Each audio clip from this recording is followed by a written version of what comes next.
In 1993, after a $25,000 bounty was placed on the head of Somali warlord Mohammed Farah Aidid,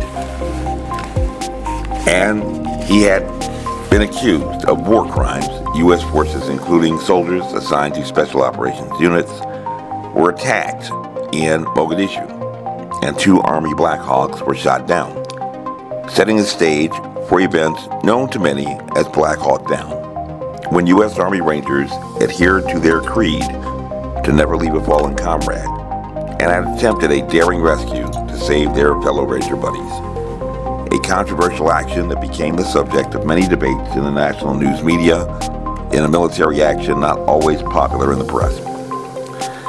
Special operations soldiers were believed back then to have an antiquated code that was considered to be recklessly dangerous and undesirable.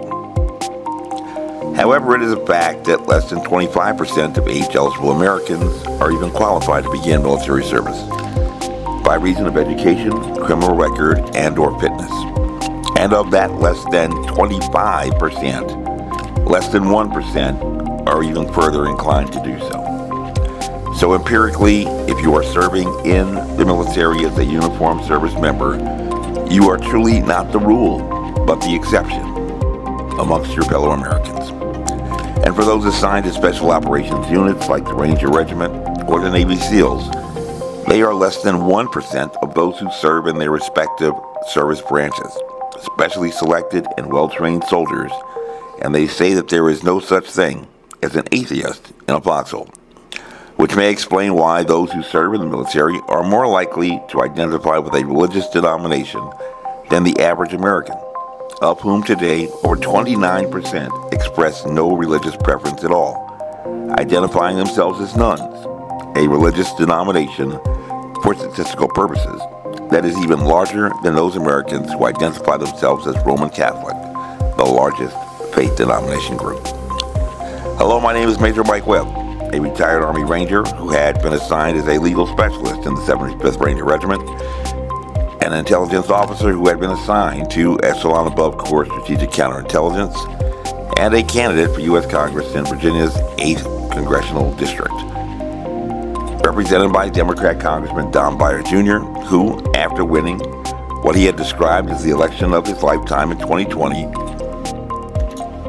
finally decided to join his colleague, Congresswoman Eleanor Holmes Norton, and accept an invitation to join the Congressional Free Thought Caucus, which has been described as the atheist club in Congress.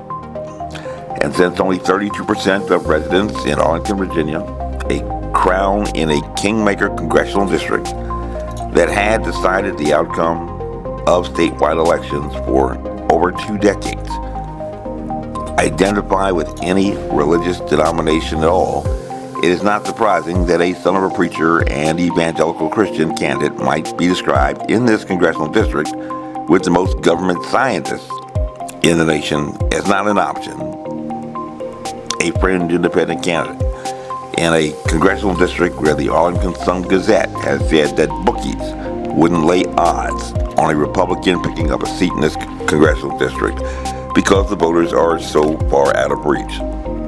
But in the Rangers, we say that fortune in battle favors the bold.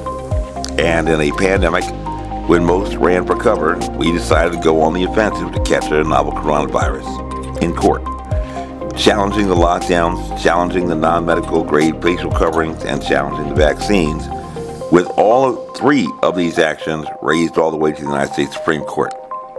But there seems to be a determined resistance that has been demonstrated over 2 years in having the courts address these claims that we have brought in matters that have, ironically, not received any press, and the Washington Post has said that democracy dies in darkness.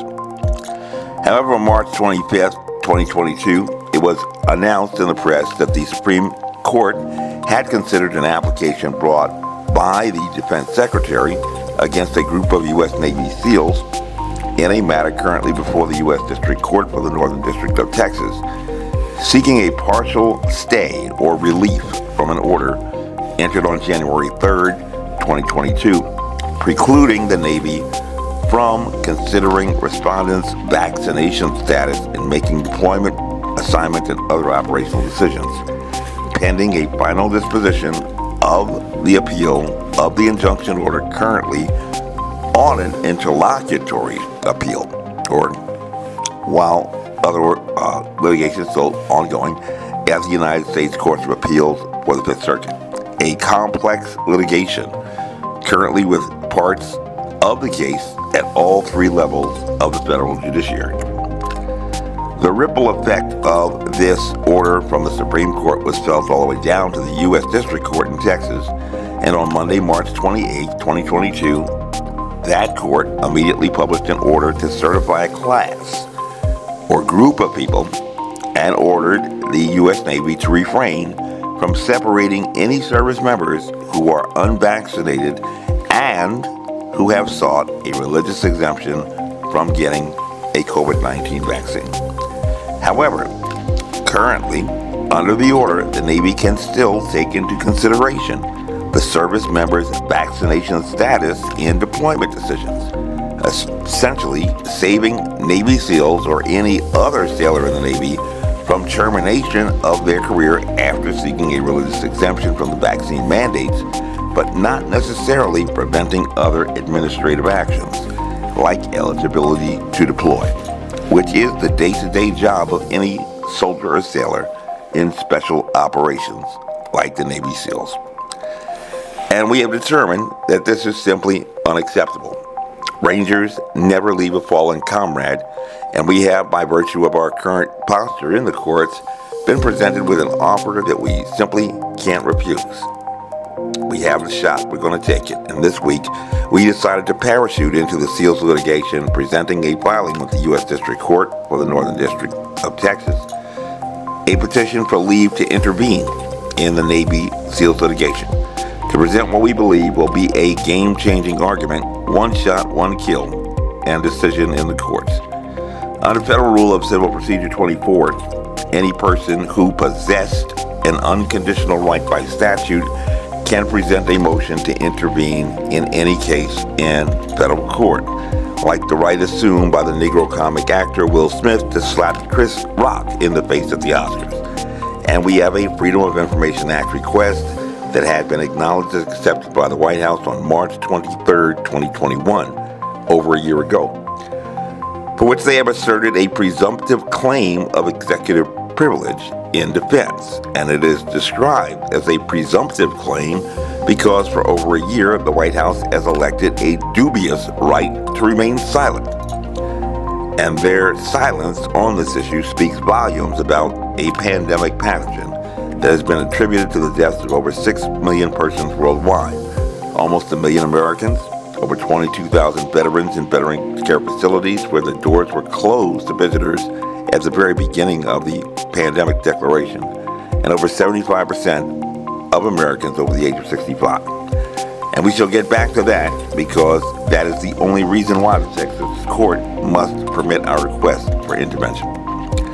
Additionally, under Federal Rule of Civil Procedure 24, any person may possess a conditional right to intervene in a current federal case where the disposition of a similar issue may serve to expedite both cases. And in separate litigation currently stymied on this important issue of vaccines mandates, we share with the Navy SEALs a common defendant against whom we had brought our case in July 2021, right after the celebration of Independence Day.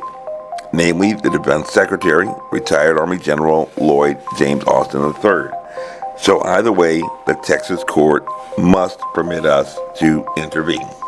They can't keep us out. The attorneys at First Liberty Institute, who have been retained to represent the SEALs, have raised the claim that the vaccine's mandates infringe upon religious liberties under the Religious Freedom Restoration Act. But it is well established in the courts that the government possesses the power to infringe upon any constitutionally guaranteed right, so long as they utilize the least intrusive means, and so long as the regulations have been reasonably calculated to address, prevent, or mitigate some identified harm that is the object of the regulation. And the arguments raised by attorneys for the Navy SEALs have been successful in the district court, but unpersuasive in higher courts, to include the Fifth Circuit and the United States Supreme Court, the highest court in the land. And that is where this former Ranger Regiment legal specialist and former operations officer for strategic counterintelligence has a decided advantage arising from this simple Freedom of Information Act request. Over a year ago, we had requested information from the White House, since the President is the ultimate classification authority under Executive Order 12958. Whether the infectious dose and secondary attack rate, standard risk metrics in epidemiology for COVID-19 were classified information because they appear to be treated as classified information by official government sources and in the press. And fortunately, for those who understand security classification rules, an understanding of science is not required. This is a very simple analysis because these metrics could not be classified unless the government had owned the causative biological agent for COVID-19. The biological agent that Dr. Anthony Fauci has repeatedly claimed had been zoonotically evolved. However, if these standard metrics for COVID-19 are indeed classified, and the White House has been reluctant to confirm or deny this fact for over a year, then it would have to have been cultivated in a laboratory, and essentially establishing that Dr. Fauci had lied on this point, while the President had tasked the intelligence community in May of last year to answer a question for which he already knew the answer, raising a reasonable suspicion as to why a president might want to do that. And so we are now filed in a Texas case in a federal court to determine the truth the president has refused to disclose about a novel coronavirus, against which over 80% of Americans over the age of 5 have been administered at least one COVID-19 countermeasure product dose. And under the law, not even the president can create conditions that permit him to restrict your liberties guaranteed under the Constitution. This briefing is unclassified. As you were, my name is Major Mike Webb, and by God, I am running for U.S. Congress. This year, resolved to do the right thing, and we shall make America great again. Honest. Carry on.